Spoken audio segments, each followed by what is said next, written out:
আসসালামু আলাইকুম। সবাই কেমন আছেন? আশা করি সবাই ভালো আছেন। আপনাদের দোয়া এবং ভালোবাসা আল্লাহর রহমতে আশা করি আপনারাও ভালো আছেন, আমরাও ভালো আছি।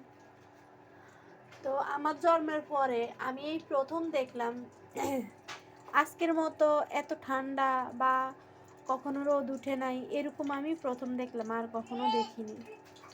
কারা কারা বা কাদের কাদের সাথে এরকম হয়েছে একটু জানাবেন।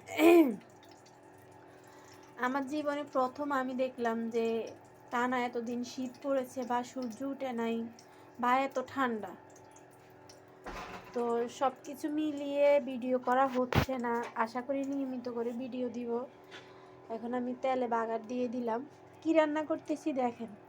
আমার সব সময় ভালো লাগে যে এভাবে করে তেলে বাগার দিতে, যে কোনো কিছুতে মাছ মাংস যত কিছু আছে সব কিছু, বিশেষ করে তো ডাইলের তরকারিতে এভাবে করে দিতে ভালো লাগে। তো জিরা টালি দিলে আমার কাছে, ভেজে দিলে বা টালা দিলে আমার কাছে সব জিনিসে অনেক মজা লাগে।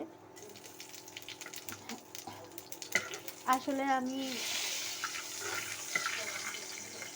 এতটাই জিরার গানটা আমার কাছে এতটাই ভালো লাগে যা তো বলার মতো না। আমি সবসময় জিরা টালা আমার কাছে বেশ মজার এবং সুস্বাদু লাগে। আমি সবসময় খেতেও পছন্দ করি। নিম করে ভিডিও দেওয়া হচ্ছে না, আশা করি ভিডিও দেওয়া হবে, কারণ মেয়ের জন্য সব কিছু পেরে উঠতেছি না।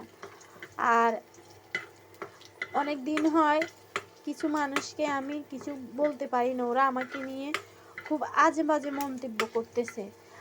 যারা কিনা আমার দূরের মানুষ না, আমার বাবার বাড়ির আশেপাশের মানুষ, এরা সবসময় জ্বালিয়ে আসছে, এখনো জ্বালাইতেছে। মানে বছর শেষ হয়ে যাইতেছে, এরা কখনো কোনো দিন পরিবর্তন হবে না। বলতে বলতে 26 সাল প্রায় শেষ হয়ে গেছে, 25 সাল শেষ হয়ে গেছে, কিন্তু এরা আর কখনো মানুষ হবে না, এরা এভাবেই থাকবে। এরা দেখতে মানুষের মতো হলেও আসলে কিন্তু এরা মানুষ না। এরা যদি মানুষ হইতো তাহলে একটা সরল সোজা মানুষ মহিলাকে নিয়ে বাড়িতে এই অবস্থা করতো না। এই যে আগে দিয়ে আমি আলুকে সিদ্ধ করে ডাল বানাইছি, যেগুলো না খেতে অনেক মজা হয়। সবসময় আমি এগুলা পাই না, যেহেতু নতুন আলু দিয়ে কি বানাইছি, পুরো রেসিপিটা দিই নাই, ভিডিওতে বলে দিলাম।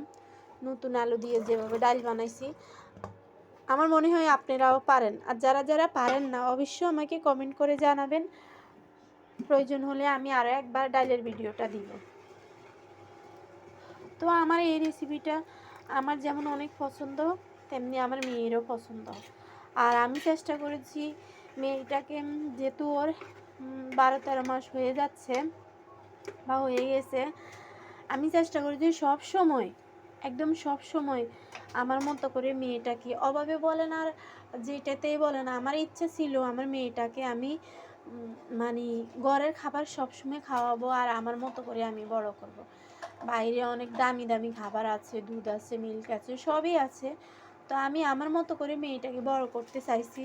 ইনশাল্লাহ আলহামদুলিল্লাহ আমি সব কিছু ঘরোয়া খাবার ওকে একটু একটু করে দিতে পারছি। এটাই আল্লাহ দরবারে শুকরিয়া যে আমার মেয়েটা আমার মতো করে বড় হয়েছে, একদম মিশ হয়ে গেছে। দেখেন এখন দেখতেও অনেক লোভনীয় লাগছে। জানি না ভিডিওতে কতটা আসে কতটা আসে না, আমি বুঝতেও পারছি না আপনারা ঠাকভাবে দেখতে পাচ্ছেন কি না। এটা আমার খুব পছন্দ, সবারও খুব পছন্দ। তো সবাই আমার মেয়ের জন্য দোয়া করবেন, আমিও দোয়া করি যে আল্লাহ পাক যেন ফিলিস্তিনিদেরকে সুরক্ষিত করে, সুস্থতা দান করে, তাদেরকে ধৈর্য দেয়, তাদেরকে বিপদ থেকে রক্ষা করে। আর আমাদের দেশের অবস্থাও তো তেমন একটা ভালো না, তারপরে সবাই সুস্থ থাকার চেষ্টা করেন, ভালো থাকার চেষ্টা করেন। বিশেষ করে বাচ্চাদেরকে তোষকের উপরে রাখার চেষ্টা করেন, যেটা কিনা বাচ্চাদের জন্য এখন খুবই নিরাপদ, যেহেতু খুবই ঠান্ডা পড়ে। মোজা বাচ্চাদের কাজ হচ্ছে না, আমার 10-20 জোড়া মোজা কিছুই যায় আসে না। তো মেয়েটা ঠান্ডা একটু লাগেই, তো এটা নিয়ে সবসময় এই ঠান্ডাতে সতর্ক থাকবেন, বাচ্চাদেরকে সুস্থ স্বাভাবিক রাখার চেষ্টা করবেন। আল্লাহ হাফেজ।